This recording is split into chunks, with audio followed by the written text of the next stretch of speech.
अस्सलाम वालेकुम, नमस्कार, सत श्री अकाल एंड गुड इवनिंग। मैं हूं आरजू काज़मी और आप देख रहे हैं पॉइंट ऑफ व्यू। हमें जी ज्वाइन किया साजिद तारड़ साहब ने, बहुत शुक्रिया सर कि आज आप आए। My thank you my so much pleasure, Azul. Thank you. Sir. आज तो एक तो हम डिस्कस करेंगे जाहिर ट्रम्प साहब को, उनका जो सुना है कि एक स्टेट में वो 50% जो है वोट उन्हें पड़े हैं। सबसे पहले हम उस पर बात कर लेते हैं। इसके अलावा ईरान पर बात करेंगे कि ईरान के साथ क्या एक बार फिर ऐसा लग रहा है कि ईरान फिर अटैक कर देगा। कई लोगों का ये कहना है, खैर वो रिपोर्ट मैंने अभी नहीं देखी, लेकिन कई लोगों ने मुझे फोन पे बताया है कि ईरान ने ये कहा कि अगर पाकिस्तान ने अपने टेररिज्म खत्म नहीं की तो हम फिर अटैक कर सकते हैं। आरजू, मैं पहले बल्कि ईरान पे बात करना चाहता हूं और उसके बाद मैं खासकर डोनाल्ड ट्रंप साहब और रिपब्लिकन साइड ऑफ इलेक्शन की बात करना चाहूंगा। मैं कल ही वापस आया हूं। पोर्ट्समाउथ जगह है जहां पे काकस जो हो रही है रिपब्लिकन, न्यू हैम्पशायर में। मैं खुद 2 दिन वहां रहा हूं। मुझे इत्फाक हुआ है कई सीनियर रिपब्लिकन लीडर से मिलने का। डोनाल्ड ट्रंप साहब के साथ मेरी 1-to-1 मीटिंग तो नहीं, लेकिन मेरे 10 मिनट गुजरे उस ग्रुप के साथ, प्रेसिडेंट साहब के साथ। और जो उनकी स्पीच थी और उसके बारे में मैं वो बात करना चाहूंगा। लेकिन पहले ईरान के हवाले से मैं बात करना चाहूंगा। और मेरी जो मैं अभी जिस पे ईरान की टॉपिक पे बोल रही हूँ, मेरी स्टडी है कुछ आर्टिकल्स की और कुछ पाकिस्तान के सीनियर सेनेटर्स और जो जर्नलिस्ट हैं उनकी, जो उन्होंने क्या कहा है, व्हाट इज देयर ऑब्जर्वेशन। जो एक बहुत बड़ा खदशा था, मैं हमेशा ये कहता था कि जिस दिन अटैक हुआ उससे एक दिन पहले डॉक्टर जयशंकर वहां पे थे और इसको उठाया जाएगा, इस बात को कि शायद स्पेकुलेट किया जाएगा कि शायद भारत इस हमले के पीछे है। लेकिन आज फिर वही हुआ है कि कुछ जो है सीनियर जर्नलिस्ट जो है वो इस चीज पे बात कर रहे हैं। उसकी मैं डिटेल में जाना चाहूंगा। एक तो वो इल्जाम ये लगाते हैं कि डॉक्टर जयशंकर साहब ने ईरान को कहा है कि हमने सर्जिकल अटैक किया था और उसके बाद उसका फायदा ये हुआ था कि दहशत गर्दी फिर रुक गई थी। तो आप अगर अटैक करें तो इसका आपको भी फायदा होगा। जो वो जैशे अदल है उसके ऊपर अटैक करें तो आपकी भी दहशत गर्दी रुक जाएगी आगे, उससे ये हासिल होगा। फिर उस पर उन्होंने जो अटैक किया, और ये भी कहा जाता है कि डॉक्टर जयशंकर ने कहा ईरान से कि पाकिस्तान इस वक्त फाइनेंशियली बहुत कमजोर है, आइसोलेटेड है, वो रिटेलिएट नहीं करेगा। लेकिन यहां पे मैं ये बताना चाहूंगा कि पाकिस्तान के पास कोई चॉइस था ही नहीं कि वो इस पे रिटेलिएट ना करते। अगर वो रिटेलिएट ना करते तो फिर बड़ा मुश्किल हो जाना था सर्वाइवल ऑफ पाकिस्तान। अब उससे भी मजीद आगे बात ये हुई है कि ये भी जो सीनियर जर्नलिस्ट हैं उन्होंने अपने आर्टिकल में ये भी लिखा, उन्होंने बताया है कि भारत ने ये भी ऑफर की है कि हम आपको तैयारे देंगे, पायलट आपके होंगे, तैयारे हमारे होंगे और मिसाइल भी हमारे होंगे। और अगर फ्यूचर में आपको किसी लॉन्गर कॉन्फ्लिक्ट में आप जाते हैं तो हम दूसरे बॉर्डर्स से, जो दूसरे बॉर्डर्स भारत के साथ हैं, वहां से हम पाकिस्तान पे प्रेशर क्रिएट करेंगे। ये भी ऑफर की गई। अब ये पता नहीं कहां तक ये बात ठीक है या गलत है, लेकिन ये बात ऑफर कहते हैं कि भारत की तरफ से ईरान को की गई। दूसरी तरफ से जो सबसे ज्यादा जो बताई गई है बात, सालसी जो आर्बिट्रेशन की है वो सबसे ज्यादा टर्की ने की है और साथ चाइना भी साथ इसमें इन्वॉल्व था। टर्की ने क्या जवाब दिया? टर्की ने ये जवाब दिया कि अगर आप अगर इसमें कॉन्फ्लिक्ट में जाएंगे तो एक खदशा ये है कि जैकबाबाद और चमन के इलाके में अमेरिका जो है वो अपनी फौजें लेकर आ जाएगा। तो फिर आप क्या करेंगे? तो एक और दूसरा उन्होंने कहा है कि टर्की ने उनको बताया है कि आप पहले ही कई जो है फ्रंट्स के ऊपर लड़ रहे हैं और आपके लिए मुश्किल हो जाएगा। बल्कि टर्की, किर्गिस्तान और इजराइल और अरब जो है उनके साथ भी उनके कोई रिलेशनशिप इतने अच्छे नहीं है।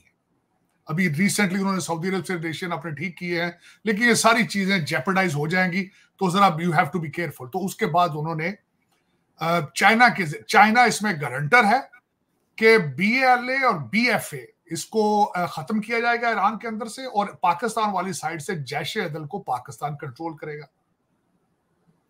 इसमें गारंटी किसकी है? चाइना की है।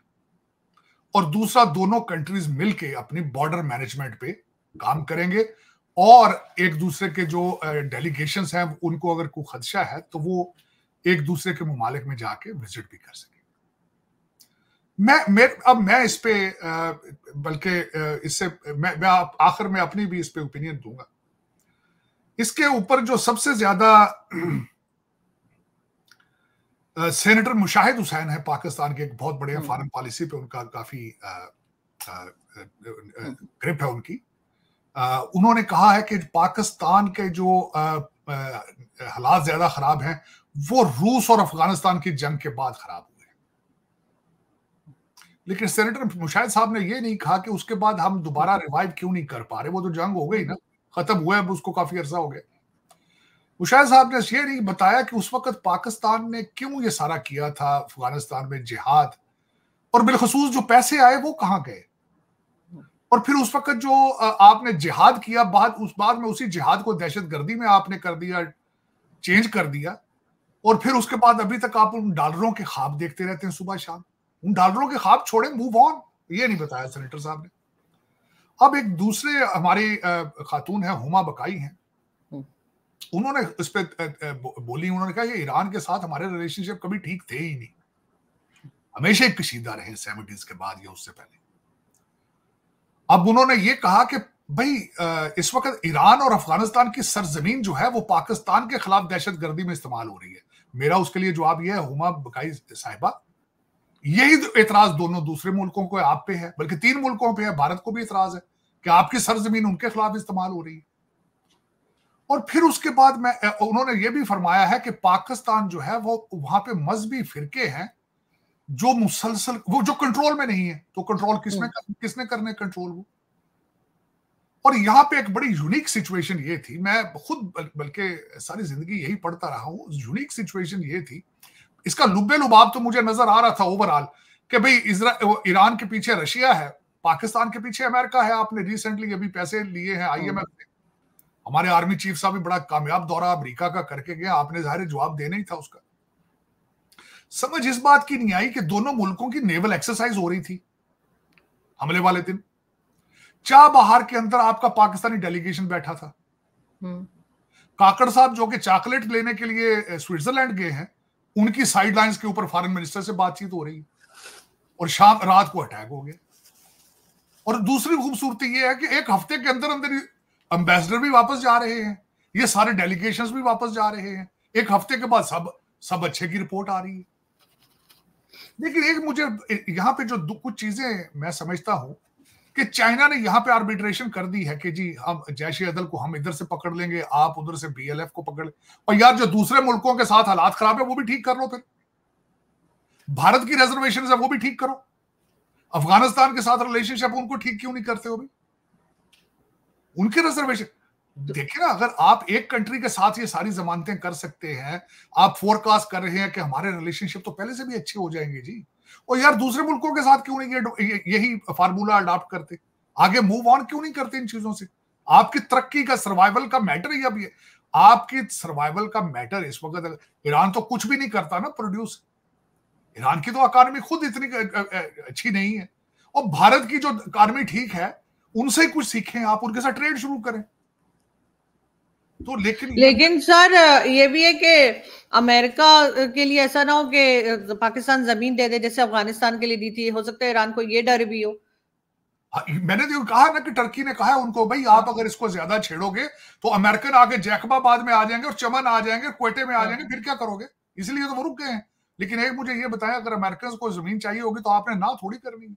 हाँ ये तो है, आप तो हमें। और दूसरी सबसे बड़ी बात मैं हमेशा कहता हूं, आपकी सरजमीन तो वो पहले भी इस्तेमाल करते हैं, ऊपर से उड़ रहे हैं आगे पीछे उनसे। आप तो वो, और बल्कि आप तो आवाम को बताते ही नहीं है, अपनी बेसिस दे देते हैं उनको, पैसे ले लेते हैं उनसे सारा कुछ। सर पाकिस्तान अकेला नहीं हो गया इस रीजन में, पाकिस्तान अकेला नहीं हो गया है, आगे वो सारे पड़ोसी दराज एक हमारे एक्स एम्बेसडर साहब हैं, मैं उनकी बड़ी इज्जत करता हूं, उन्होंने बड़ी खूबसूरत लफ्ज देखे, किस तरह कहते हैं, टेक्निकल। उन्होंने कहा जी पाकिस्तान खित्ते में तनहा नहीं है, लेकिन रिलेशनशिप ठीक नहीं है किसी के साथ भी।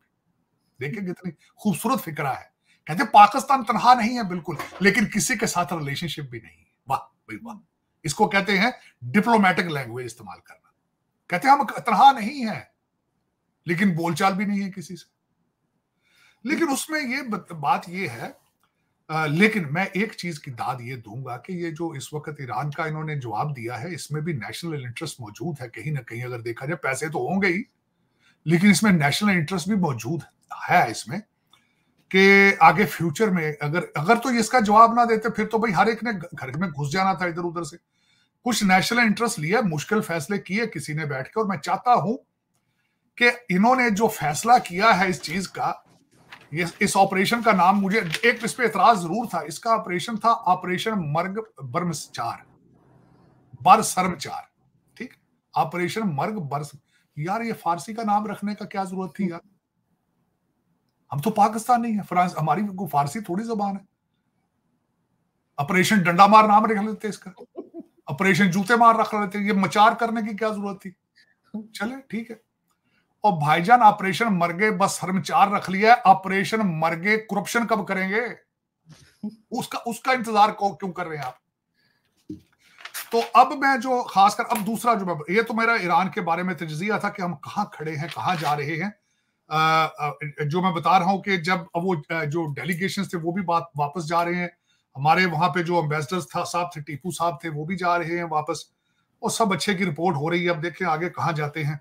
काश यही फार्मूला दूसरे 2 पड़ोसी नहीं बल्कि 3, मैं जिन लोगों की बात कर रहा हूं, ये जो डिप्लोमेट्स और सेनेटर जो ये सारे रिमार्क्स दे रहे थे, इन्होंने ये कहा है कि हमारी कशीदगी सिर्फ 3 मुल्कों के साथ है। वो कौन कौन से?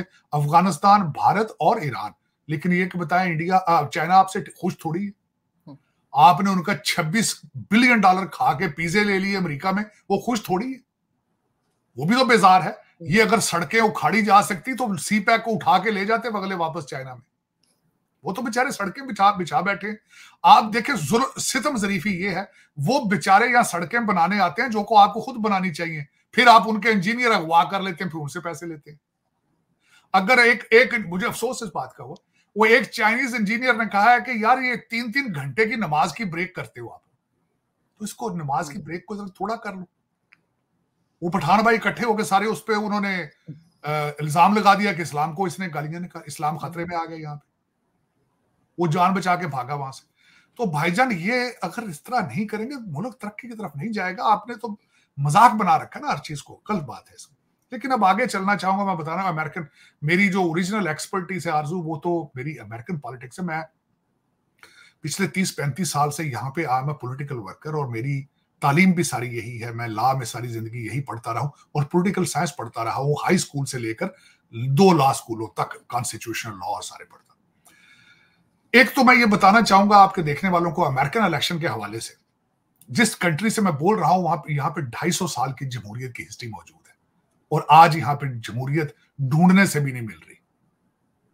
उसकी एक मिसाल देना चाहूंगा। हमारे जो बाइडेन साहब, जो कि बीमार हैं बेचारे, उनको पता भी नहीं कि वो प्रेसिडेंट हैं या क्या है, लेकिन वो हमेशा ये कहते हैं कि मुझे 80 मिलियन वोट मिले थे 2020 में। या ये जरूर याद, उसमें से 26 मिलियन मेल इन वोटर थे।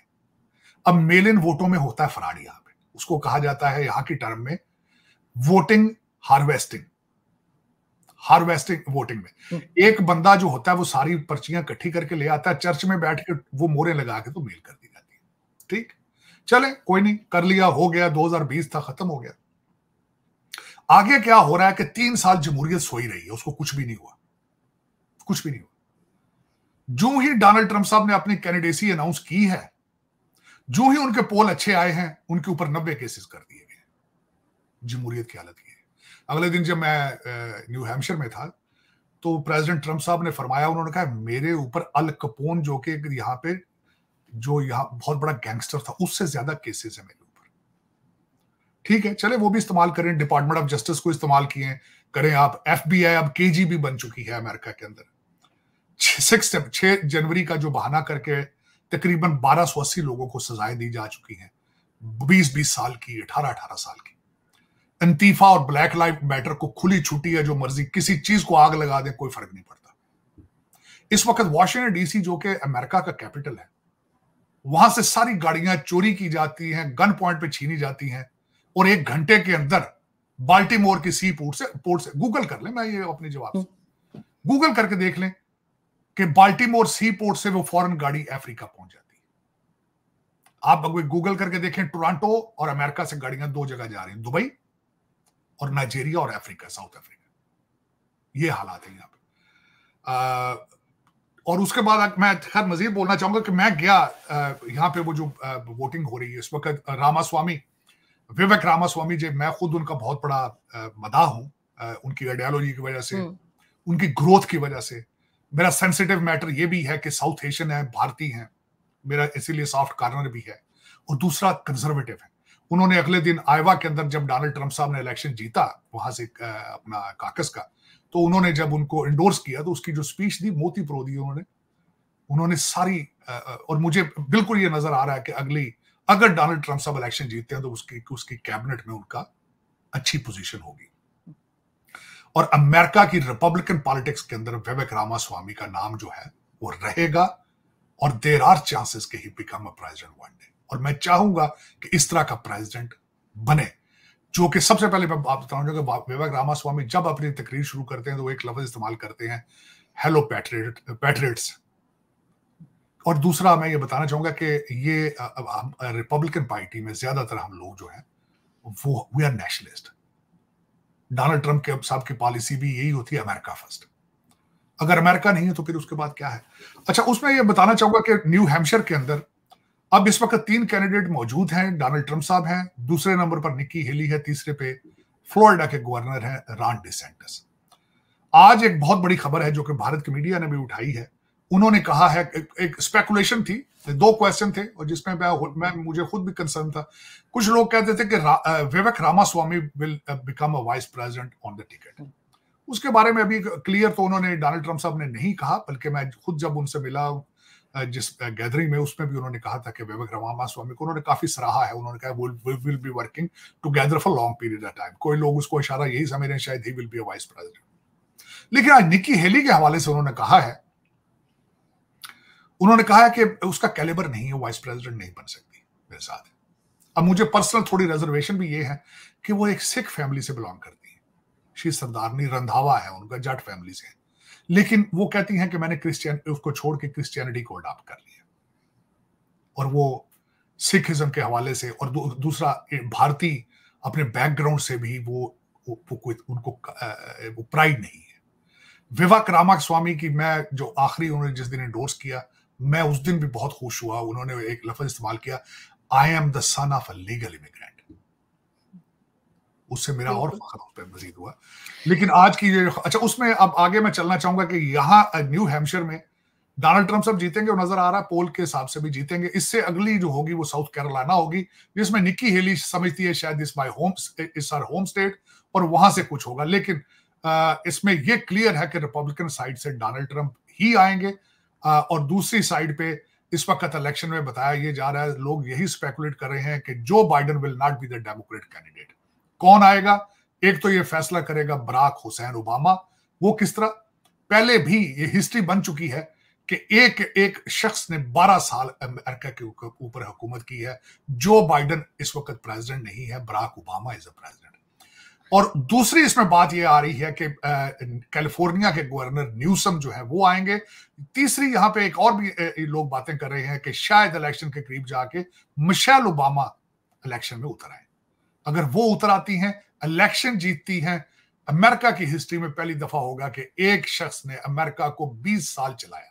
12 साल तो ये हो गए, 8 साल मिशेल ओबामा के, 20 साल। और उसके बाद अमेरिका जो होगा वो देखने के काबिल नहीं होगा। वो क्यों नहीं होगा? ना यहां पे जहाज होंगे, ना कारें होंगी। अमेरिकन जो है दोबारा गधों पे सफर करेंगे, साइकिलों पे होंगे या ट्रेनों में होंगे, क्योंकि यही, इसको सिंपल वर्ड्स में, हमारी यहाँ पे एक कांग्रेस वुमन है AOC कोर्टेस, उन्होंने एक ग्रीन प्लान दे दिया है। वो कहती है ग्रीन प्लान ऑफ हमारा अमेरिका के, उसमें ना तैयारे हैं ना कारें हैं उसमें। वो कहते हैं ये फॉसिल फ्यूल हमने बंद कर देना है। फॉसिल फ्यूल जो is not good for environment, is not good for anything. उनके मुताबिक तो कहते हैं babies are not good for environment at the same time. उनके मुताबिक तो कई चीजें हैं जो ह्यूमन नेचर को तब्दील कर देंगी। और दूसरा, इस वक्त मर्द मर्दों के साथ रहेंगे, औरतें औरतों के साथ रहेंगी। ये बिल्कुल ये भी अगले 20 साल बाद, अगर 20 साल अगर अमेरिका रहा तो उसके बाद यही होगा। तालीम हमने बंद कर देने, स्कूल भारत को ठेका दे देंगे कि आप ही अमेरिका को चलाएं। आज भी अगर देखा जाए तो भारत जो है वो चला रहा है अमेरिका को, लेकिन उसके बाद ये खुला ऐलान हो जाएगा कि भाई भारत चलाए, हम नशा करेंगे, आराम से बैठेंगे, भारतीय काम करें, हुकूमत करें, चाहे जो मर्जी करें। तो ये 20 साल बिल्कुल बाद अच्छा होगा इसका। अगर ये मैं बिल्कुल सही प्रेडिक्ट कर रहा हूं, क्योंकि उसकी वजह ये है, अब देखें, एक छोटी सी मिसाल देना चाहूंगा कैसे। 3 लाख लोगों ने क्रॉस किया बॉर्डर सिर्फ दिसंबर में।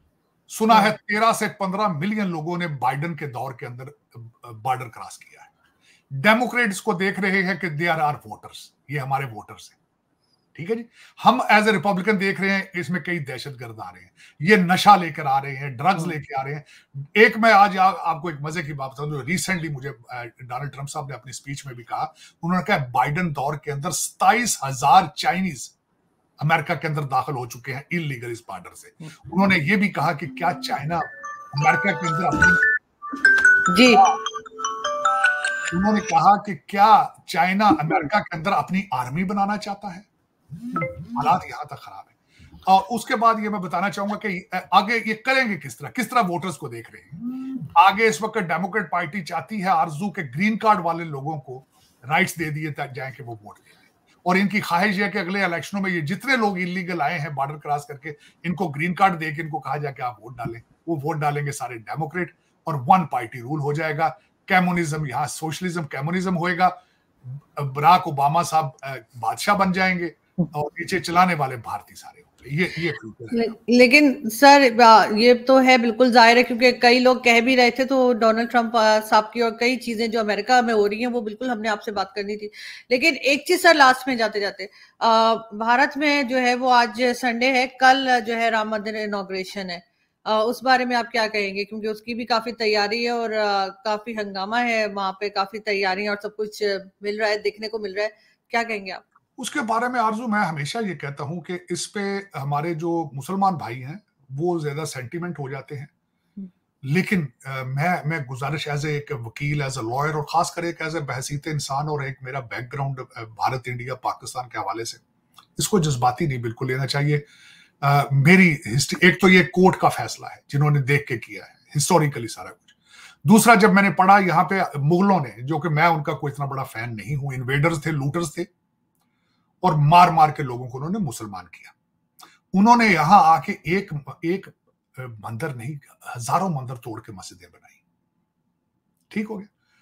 तो वो अगर उसकी हिस्टोरिकल बैकग्राउंड मौजूद है और वहां पे मंदिर बन रहा है, तो आपको चाहिए कि आज आप अपने भारतीय या हिंदू भाइयों को उनकी मुबारकबाद दें। वो जो भी है, फिर भी मैं समझता हूँ वहां इबादत होगी वो।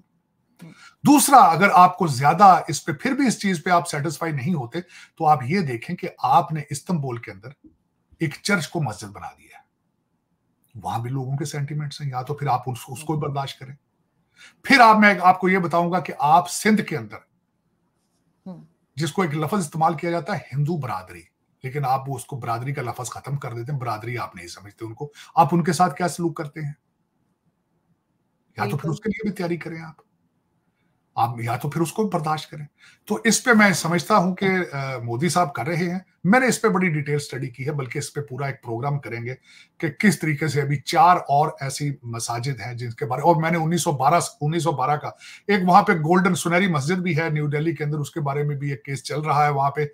1912 का वो एक्ट भी उसमें हम डिफाइन करेंगे, जिसमें ब्रिटिश ने कहा था कि स्टेटस को जहां जहां को मंदिर, मस्जिद, गुरुद्वारा है, उसको नहीं छेड़ा जाएगा, क्योंकि वो हम हिस्टोरिकली इट्स राइट देयर। ये किसी वक्त इस पे एक सेगमेंट करेंगे। लेकिन मैं इस पे, अगर मुझसे पूछे, तो मैं इस पे हिंदू बरादरी और हिंदू भाइयों को अपने सबको मुबारकबाद दूंगा, और इस पे ज्यादा जज्बाती होने की जरूरत नहीं है। It was a mandir there proven by the court of law. तो उस पे आप बर्दाश्त करें और उसको सेलिब्रेट करें उनके साथ। You are living there, we have been living in this region for centuries. सदियों से रह रहे थे हम एक दूसरे के साथ। इसको अब पॉलिटिसाइज करना छोड़ दें, नफरतों के दरवाजे कोशिश करें बंद कर दें। मैं जिस तरह आज भी आप किसी को कह रहा था कि मैंने अर्थशास्त्र को अभी पढ़ा है हिस्टोरिकली लेंस से, मजहबी लेंस से नहीं। तो आप भी कोशिश करें कि चीजों को एक लेंस तब्दील करें, प्यार मोहब्बत के लेंस से चलने की कोशिश करें, क्योंकि अब इस दौर के अंदर मेरे ख्याल में जंगों का दौर नहीं है, नफरतों का दौर नहीं है। और दूसरा, मैंने अमेरिका में आके सीखी ये चीज, मजहब आपका जाती इशू है। This is your own personal preference. इसको आप अपने माथे पे लिख के हर एक बंदे को जिहाद और ये गर्दन तोड़ देना, ये कर देंगे, वो मर देंगे। तो यार खुदा का नाम है, छोड़ो इस बात का। देखें आरजू, मैं आखिरी बात ये कहूंगा, दुनिया का हर मजहब प्यार मोहब्बत की आपको ये प्रीचिंग करता है। चाहे आप अच्छे हिंदू हैं, आप चाहे अच्छे सिख हैं, कोई भी मजहब देख लें, उसमें प्यार मोहब्बत के अलावा कुछ भी नहीं है। वो हम छोड़ देते हैं, झगड़ों में हम बिजी, क्योंकि कारोबार बना लिया हमने। कारोबार छोड़ दें। मैं आई डोंट अप्रूव कि आप उसको नेगेटिवली लें, इसको राम मंदिर को। उनके साथ खुशियों में शरीक हूं, अपने हिंदू भाइयों के साथ एंजॉय करें, रिलैक्स करें, एंजॉय करें। और दूसरा, कोशिश करें कि अपनी जिंदगी के हर दिन को सेलिब्रेट करें। Life is very sensitive, very precious. इसको नफरतों में और दुखों में इसको चेंज करने की कोशिश करें। बिल्कुल ऐसा ही है। लेकिन सर जाते जाते मैं आपको ये बता दूं कि मेरे घर में हिंदू कम्युनिटी के कई लोग जो हैं वो आएंगे कल, और राम मंदिर की सेलिब्रेशन के लिए लंच रखा है मैंने, और वो पिक्चर्स मैं जरूर आपके साथ शेयर करूंगी। आप जा रही हैं, मैं I am going to local Hindu बरादरी ने मुझे भी इनवाइट किया यहाँ पे कल अपने उसमें जो उनकी वो सेलिब्रेट करेंगे उसमें। I am going there myself. और मैं आपको जिस तरह मैंने बताया है कि मैं लोगों को उनके मजहब की बेस पे नहीं करता, मैं बल्कि अपने दोस्तों की हर खुशी के अंदर शरीक होता हूँ, हर दुख में शरीक होता हूँ, हर दुख में, हर खुशी में होता हूँ। और मैं खुद जा रहा हूँ। मैं I will share my pictures with you eight the same time. बिल्कुल सर, मैं नहीं जा रही, मेरे घर वो सब आ रहे हैं, तो मैं वो पिक्चर्स बिल्कुल मैं तो एक सेलिब्रेशन यहाँ पे हो रही है बहुत बड़ी, क्योंकि यहाँ पे तो बड़ी बड़ी चीज, बल्कि यहाँ पे न्यू जर्सी का बहुत बड़ा मंदिर है जो बनाया है। मैं अपने दोस्त है मेरे जो जसदीप सिंह है, हम दोनों उसको देखने के लिए जा रहे हैं। और it's a piece of art. मैं जाती तौर पे देखें, मैं मंदिरों में जाके एंजॉय करता हूँ, इतना खूबसूरती के साथ बनाया गया है। और लोगों ने आके वॉलंटियर किया। I need to appreciate them. मैं जाऊंगा, न्यू जर्सी भी जाऊंगा, बहुत बड़ा मंदिर है। मेरी ख्वाहिश है कि जो यूएई के अंदर मंदिर बन रहा है, मैं पिछली दफा जब गया था तो मैं वहां गुरुद्वारा साहब गया था दुबई के अंदर, बहुत बड़ा गुरुद्वारा। और मैं आई वाज वेरी अप्रिशिएटिव। बल्कि मेरे जो दोस्त हैं, हम वहां से तस्वीरें और मूवीज बनाकर लेकर आए, यहाँ सिख बरादरी को दिखाया कि कितना साफ सुथरा गुरुद्वारा है। आप भी इसी तरह इसको साफ सुथराई रखें। मुझे मौका मिला, मैं जो नया मंदिर बन रहा है दुबई में, मैं इंशाल्लाह वहां भी विजिट करूंगा, अप्रिशिएट करूंगा। हिंदू भाइयों ने जिस मेहनत से बनाते हैं और जिस प्यार मोहब्बत से बनाते हैं, I need to go there and appreciate them. बिल्कुल ऐसा ही होना चाहिए। बहुत शुक्रिया सर, क्या आपने ज्वाइन किया। Thank you sir.